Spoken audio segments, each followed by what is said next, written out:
Let's imagine for a second a horrific Hollywood script all about how to destroy the United States of America.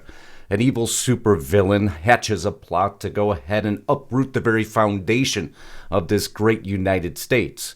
Now, if you were to play it to an audience back then, everyone would have laughed as it's impossible, it can never happen. This is a work of fantasy. Well, let's walk through what that script may look like, and you tell me at the end if it's fact or fiction. Because I think it would start something like this. First, you would absolutely, positively have to destroy our energy independence, the thing that makes the United States, well, not beholden to some other country. So you'd have to pause all oil and gas leasing on public lands and waters. Well, just a starting point, of course, because sheer coincidence that it would line up so well. And then you'd have to go after, no holds barred, our fossil fuel industry, as Biden's war on coal sends American energy to China.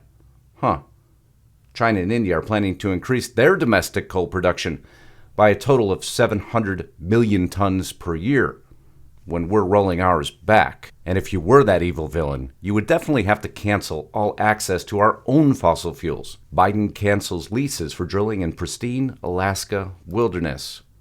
And Biden cancels the Keystone XL pipeline halted after Biden blocks the permit. But again, maybe this is just sheer coincidence. It couldn't follow that close to the script, now could it?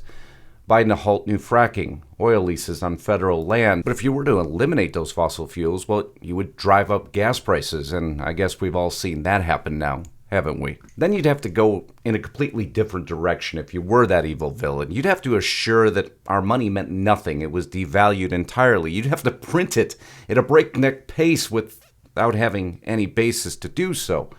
Biden proposes $7 trillion in spending. You know, that thing. And you'd have to completely ignore inflation for a while, pretending like it doesn't exist, pretending there's not a problem, because the American people may catch up with you, right? They may catch on. After Biden ignores flashing inflation warning, Joe gets knocked over by his own Fed's latest rate hike.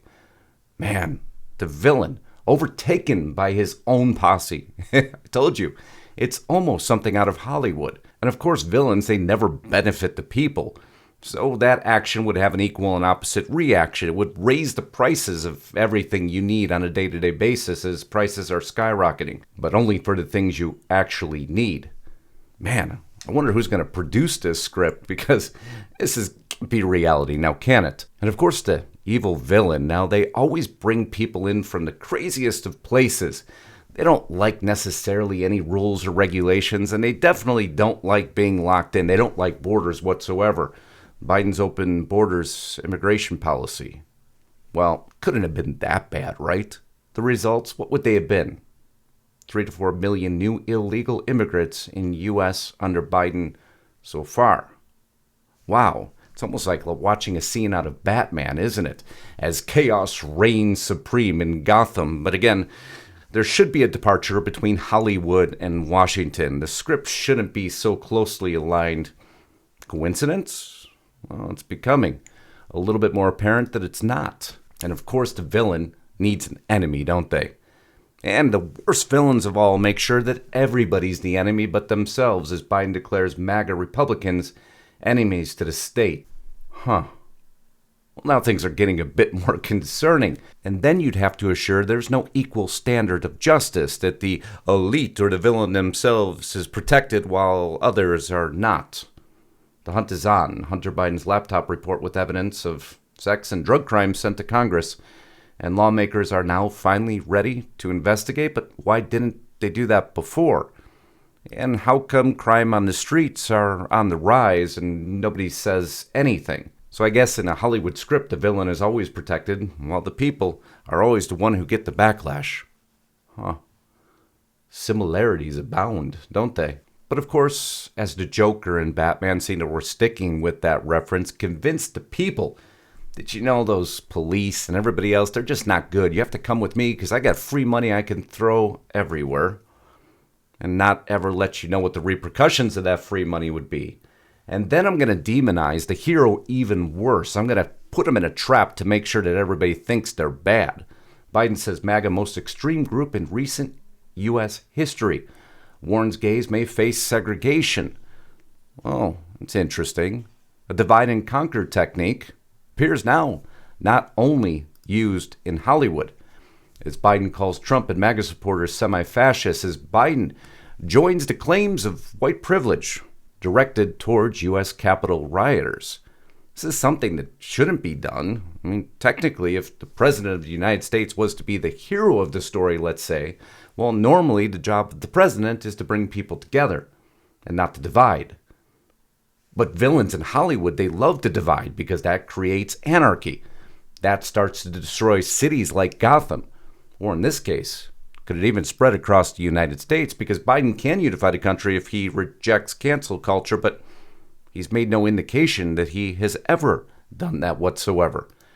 Now, he's got a very unique band of folks around him, just like the villains do. You're never sure quite what to expect. Just when you think, well, who is Sam Britton, non-binary Biden official arrested over a stolen suitcase?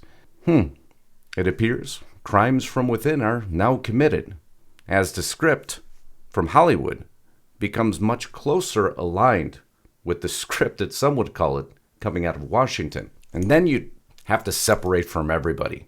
Everywhere you had your hands in, you'd have to pull back and just make sure that you let everything collapse. Remember, villains like anarchy. They love destruction. They love chaos. Just like the chaotic withdrawal from Afghanistan, where we left our weapons behind, left the people to fend for themselves, and now again it's a Taliban nation. I tell you, you can't make this stuff up. Truth is truly stranger than fiction now, isn't it? And there could never be another villain more powerful than the villain featured in the movie, because that creates a lot of infighting. As Biden says, Putin doesn't want me to be president. But sometimes in those movies in Hollywood, you have strange alliances where the villain teams up with another villain to assure the hero is truly destroyed once and for all. Biden reverses stance on Saudi Arabia now that we need their oil. Maybe we should rename Washington a little bit. Maybe we should put a Hollywood sign above it, because it appears that life is imitating art. Biden team requested Twitter scrub scandalous Hunter Biden info days before 2020 election. See, a villain in a Hollywood movie doesn't like when somebody opposes him. And so they'll flyer the streets, they'll do what they need to assure that their storyline is the predominant storyline. It's like the Daily Bugle in real life, isn't it? Well, the Daily Bugle who called most of the heroes villains. On one token, being allowed to say whatever they want to say. But on the other token, if you have a dissenting opinion, completely suppressing it to assure the hero gets no airtime whatsoever, as Biden condemns hate speech. And then, the quintessential example. In any Hollywood movie, if the hero, or in this case the villain, was to identify that there was something done against them, they would most certainly call it out to everyone to assure that they remain in power. Well, unless their interest wasn't to remain in power, or to at least assure the city that they've now taken over remained in its usual state. Biden Yi meeting did not mention COVID-19 pandemic. A serious event not called out at all, just brushed over. If somebody was to come after the villain or hero city, I'm sure that they would stand strong and resolute to protect it. And the worst thing they could do is to not say a word, because then the other villain, well, they'd seize control of that city. Oh, this saga is twisting. But you see, my friends, this is no Hollywood script. No, it's already happened. And it continues to happen. Because you couldn't have possibly even drafted a better script on exactly how to destroy the United States of America. From start to finish. Once again, life imitating some warped sense of art. Realized. Now, I know you realize it. But how many millions of Americans would walk through this same script and say, yeah, sounds like a good idea.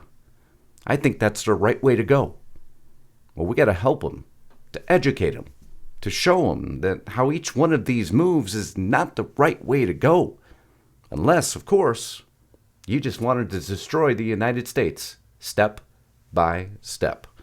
I love you all. I hope you enjoyed the broadcast. Just tried to take a unique spin on a presentation of information that still a lot of people don't seem to comprehend. But I'm so glad you do. And it's why you're here, and I love you for that. Until next time, Godspeed and God bless. Justus Knight, signing out.